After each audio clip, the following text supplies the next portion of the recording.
આ જગતમાં જીવવું હોય ને હરકી રીતે જીવવું હોય હખેથી તો હૃદયમાં કોઈના માટે પાપ ન રાખે કારણ કે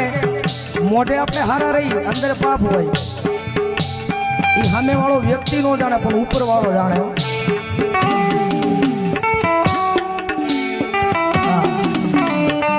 હખેથી જીવવું હોય ભલે ઘરમાં એક ટકનું લાવીને એક ટકનું ખાત હોય પણ ના સુખ હોય પણ અહીંયા પાપ ભર્યું હોય ને કદાચ મોટા મોટા બંગલા હોય ને તો 5 થી અને 15 થી કાંઈક નું કાંઈક થાય એટલે અહીંયા છે ને કારણ કે ઘા તો દુશ્મન નો વખાણવો પડે હા ઘા તો દુશ્મન નો વખાણાય